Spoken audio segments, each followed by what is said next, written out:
આપણે છેલ્લા લેક્ચરમાં યુનિટ 7ની એક્સરસાઇઝીસ લખાયું હતું, એમાંથી એક કરી હતી કે read the extracts and answer the questions.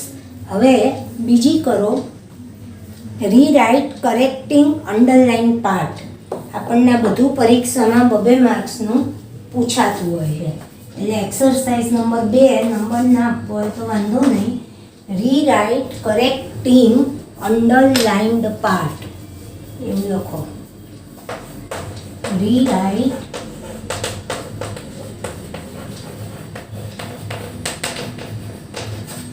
Correcting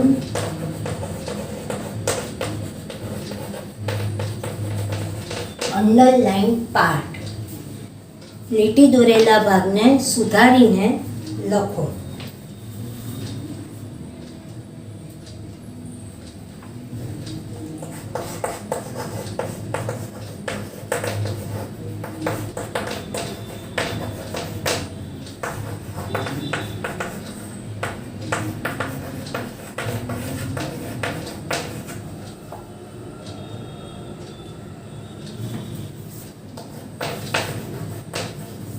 બધાની ચોપડી અને નોટ બહાર જોઈએ, ખુલ્લી, અને લખવાનું છે.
આટલો ફકરો છે, એમાં જે લીટી દોરેલો ભાગ છે એને આપણે સુધારવાનો છે, અને રીરાઇટ એટલે ફરીથી લખવાનો.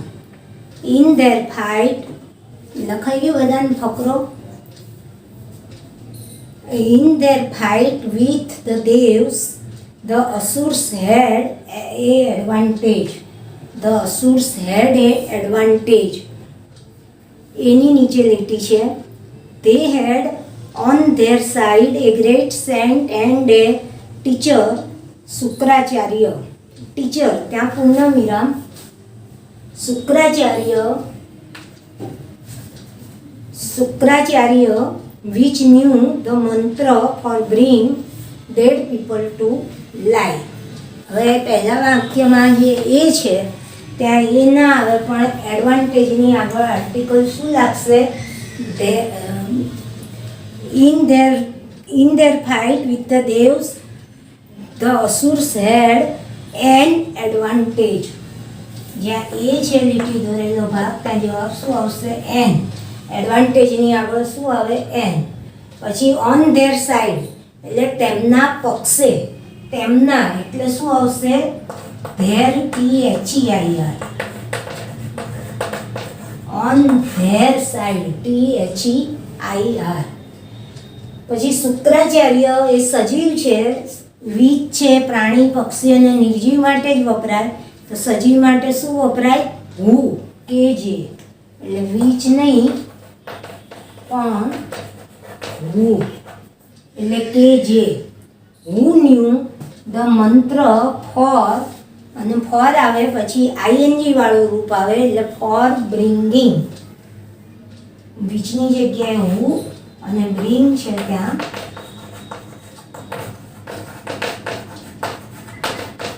બ્રિંગિંગ. સમજાઈ ગયું?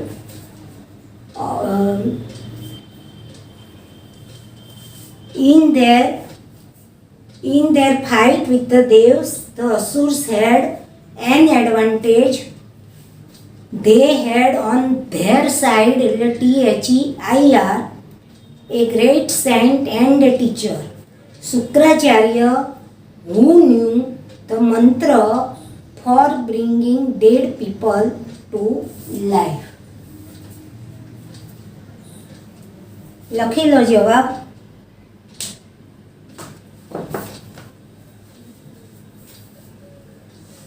પછીની એક્સરસાઇઝ છે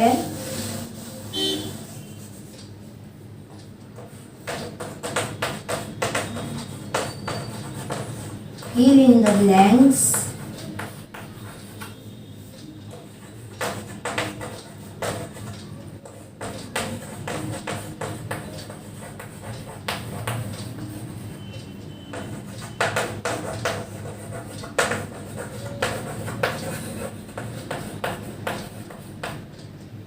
Fill in the blanks using proper word given in brackets. કાઉન્સમાં આપેલા શબ્દોમાંથી યોગ્ય શબ્દ પસંદ કરીને ખાલી જગ્યા પૂરો.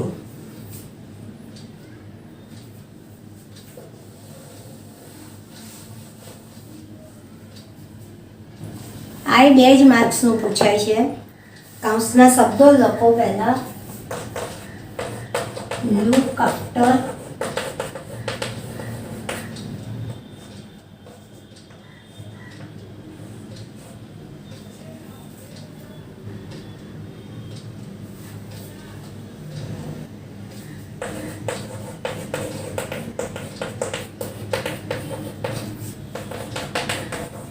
sacrificial fire, અને ત્રીજો શબ્દ છે prayer.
Fill in the blanks using words given in the brackets.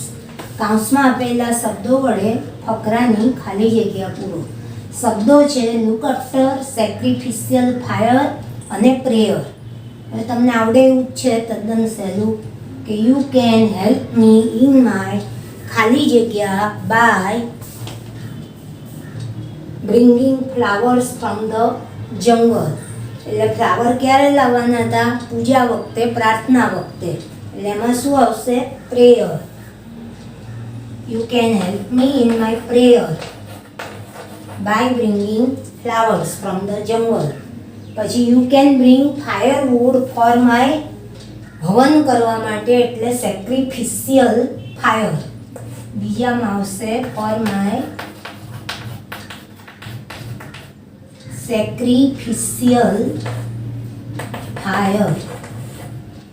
અને ત્રીજામાં તારે મારી ગાયોની લુક આફ્ટર એટલે સંભાળ રાખવાની, દેખરેખ રાખવાની રહેશે. એટલે ત્રીજામાં શું આવશે? Look after. You can look after my cows. બરાબર? આ બીજી એક્સરસાઇઝ. હવે લખો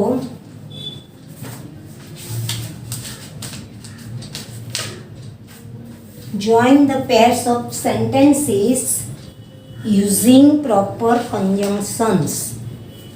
conjunctions એટલે સંયોજકો.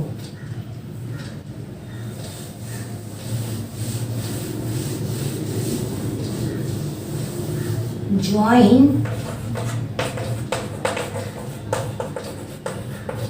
the pairs of sentences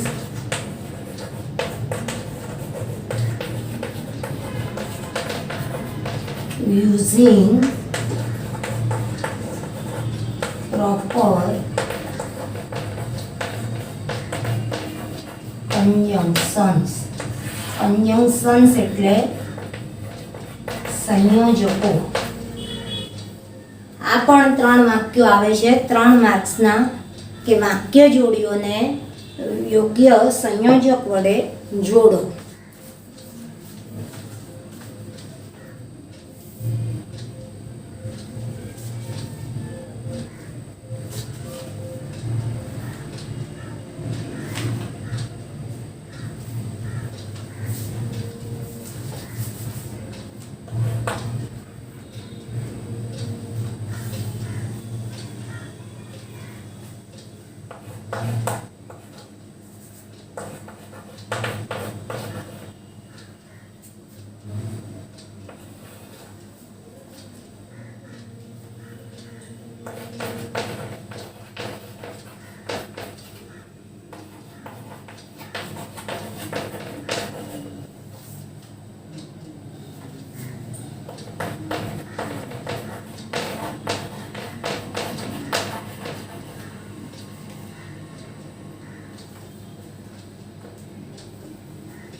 હું એટલે કે જે.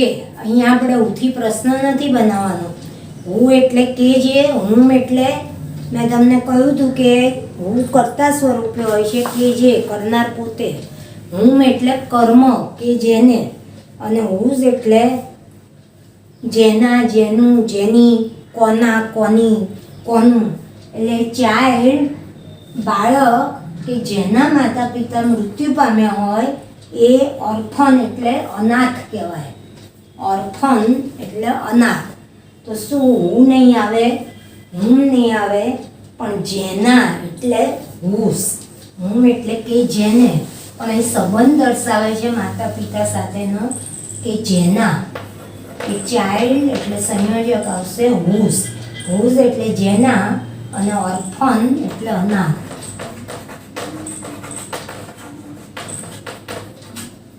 ઓર્ફન એટલે અનાથ.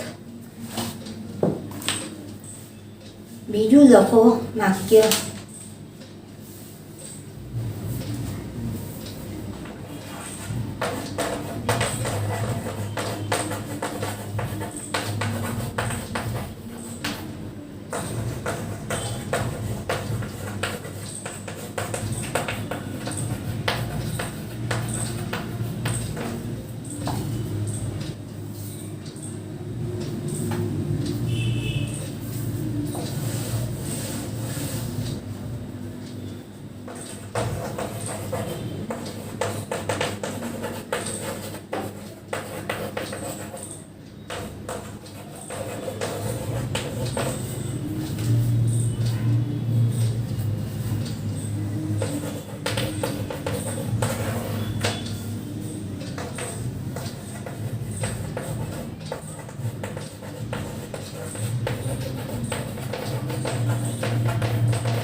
આપણે શીખી ગયા છીએ કે જ્યારે બે જણ વચ્ચેની વાત હોય તો શું આવે? Each other.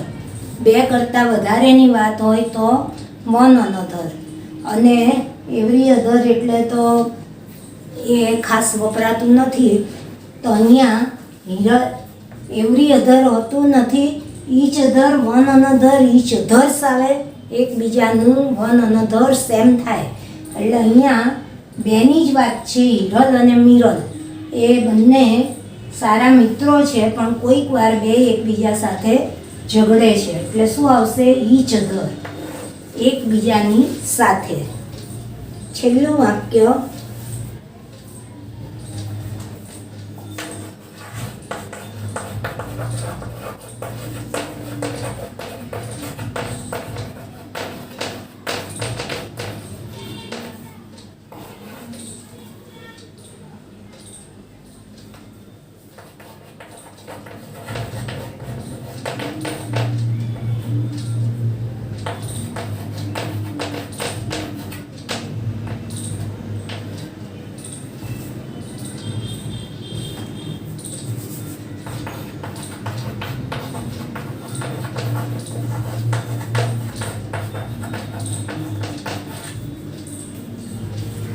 કૌંસમાં છે સો, બીકોઝ અને બટ.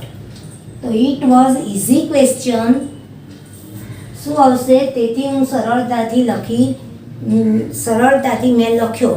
એટલે તેથી એટલે સો, બીકોઝ એટલે તો કારણ કે, બટ એટલે પણ. તો it was easy question, so I wrote easily.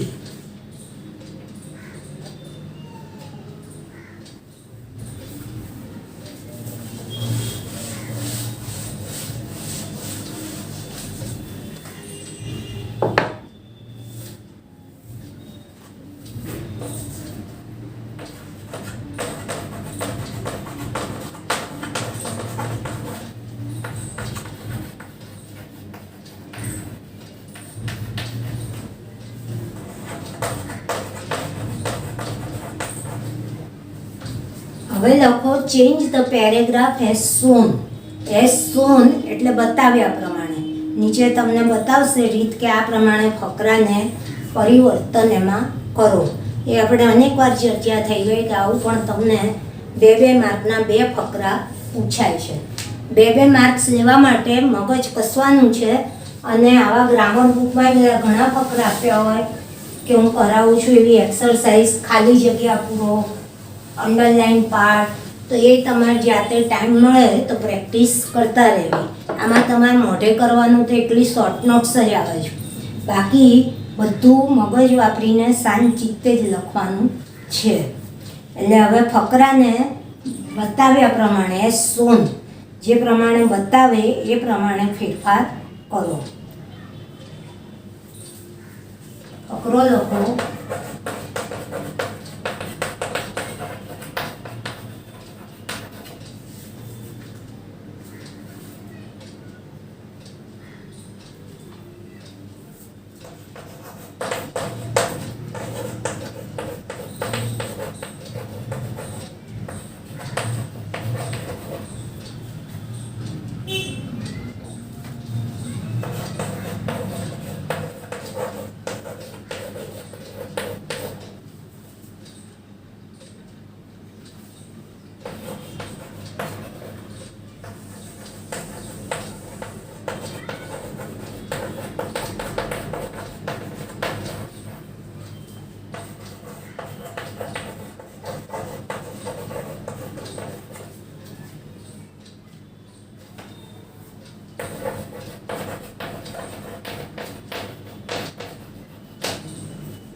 જો આ ફકરો છે હેલન વિશેનો, અને change the text as shown એટલે બતાવ્યા પ્રમાણે ફેરફાર કરો. તો આ ફેરફાર બતાવ્યો કે નાવ રીરાઇટ ઇન ફોલોઈંગ મેનર, નીચેની રીતે એનો જવાબ લખો. એમાં એક વાક્ય આપ્યું છે. જો આ ફકરો હું વાંચું છું, તમે પણ વાંચો, તમારી નોટમાં લખેલો કે on the first day miss Sullivan gave Helen a doll and made some finger movements on her palm. Helen succeeded in imitating the movements correctly. Soon she learned to spell. એટલે આ શેમાં છે? સાદા ભૂતકાળમાં છે. On the first day miss Sullivan gave એટલે આપી, gave Helen a doll, made some finger movements and in her palm. Helen succeeded in imitating the movements correctly. Soon she learned to spell. અને તરત જ તે બોલતા શીખી. એટલે હવે આપણને એને કહ્યું કે આ રીતે લખો, અને રીતમાં પહેલા વાક્યમાં આપણને શું કીધું, શું કરવાનું છે આપણે? સાદો વર્તમાન કાળ. On the first day miss Sullivan gave એટલે આપી, એનું આપણે વર્તમાન કાળનું રૂપ ગીવ, અને હેલનને આપી એટલે ત્રીજો પુરુષ એકવચન એટલે ક્રિયાપદને શું લાગે? SKES. એટલે ભૂતકાળનું વર્તમાનકાળ કર્યું અને વર્તમાનકાળનું રૂપ કર્યું, અને ત્રીજો પુરુષ એકવચન હોવાથી એને S લાગ્યો. ગીવમાં ઈ તો છે. એટલે on the first day miss Sullivan gives Helen a doll, પછી વાક્ય આપણે પૂરું કરવાનું છે, ડોલ ટુ પ્લે, એમ છે ને, એ ડોલ એન્ડ આગળ છે જ વાક્ય. એટલે આ સમજ પડી ગઈ કે શેમાં ફેરવવાનું છે આપણે? સાદા વર્તમાન કાળમાં. ને આપણને સાદા વર્તમાન કાળના નિયમો એ આવડતા હોય બરાબર, તો આપણને ફકરો તદ્દન સાચો લખી શકીએ અને 2 માર્ક્સ મળે. એટલે on the first day miss Sullivan gives Helen a doll, પછી છે ને and made some finger movements on her palm. તો મેડ ભૂતકાળ છે, આમાંય ત્રીજો પુરુષ એકવચન, એટલે એન્ડ પછી મેડનું વર્તમાનકાળ શું થઈ જશે? મેક, અને ત્રીજો પુરુષ એકવચન છે એટલે શું થશે? Makes. On the first day miss Sullivan gives Helen a doll and મેડનું થઈ જાય makes, and makes some finger movements and makes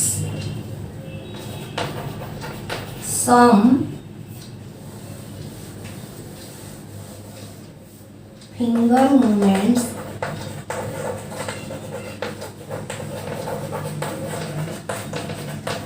on her palm. Helen succeeded in imitating the movements correctly. Helen succeeded. Succeed એટલે સફળ થવું, એનો અહીંયા ભૂતકાળ છે કે Helen succeeded. Helen succeeded in imitating the movements correctly. એટલે સફળ થઈ, એના બદલે આપણે સફળ થાય છે. એટલે સક્સીડેડ ટુ સક્સીડ એ મૂળ ક્રિયાપદ છે, ઈડી લાગ્યું છે, અને પાછો ત્રીજો પુરુષ એકવચન એટલે સક્સીડ્સ, S લગાડવાનો. Helen succeeds, SUCCEEDS. Helen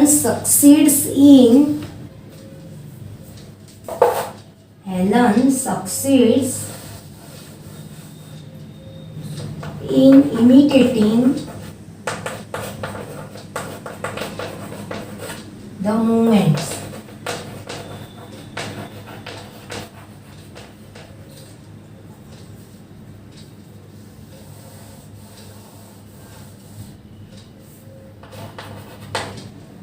Imitating the movements correctly. Soon she learned to spell. અને તરત જ તે soon she learnt. learnt શેનું ભૂતકાળ છે તો લર્નનું, અને અહીંયા સી છે એટલે શું લાગશે S. soon she learns, LEARNS. soon she learns to spell.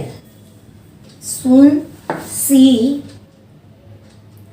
she learnt to spell, એના બદલે આપણે વર્તમાનકાળ થઈ જશે soon she learns to spell. બરાબર છે. પહેલું વાક્ય એણે આપ્યું હતું કે gives Helen a doll and makes some finger movements on her palm. પછી Helen succeeded નું આપણે કર્યું succeeds in imitating the movements correctly, અને soon she learns to spell. એટલે ચાર આવા હોય ભૂલોવાળી વસ્તુ હોય એ આપણે સુધારીએ એટલે અડધા માર્ક લેખે આપણને 2 મળે. એટલે આવા 2 ફકરા પૂછાય. મેં પહેલાંય તમને કીધું હતું કે કાળ ચેન્જ કરો, ટેન્સીસના પૂછાય, એક વચન બહુવચન, વોઇસના પૂછાય. વોઇસે મેં તમને શીખવાડ્યો છે, કોઈક વાર એની પ્રેક્ટિસ કરીશું. એટલે સમજાઈ ગયો આમાં કે સાદો વર્તમાનકાળ, ત્રીજો પુરુષ એક વચન છે એટલે ગેવનું આપણે ગીવ્સ કર્યું, મેડનું મૂળ રૂપ મેકને એને એસ લાગ્યો, અને સક્સીડેડના બદલે સક્સીડ, અને પાછું ત્રીજો પુરુષ એક વચન એટલે સક્સીડ સ, અને છેલ્લે લર્ન ટુ સ્પેલ એનું આપણે શું કર્યું લર્ન્સ ટુ સ્પેલ. ઓકે.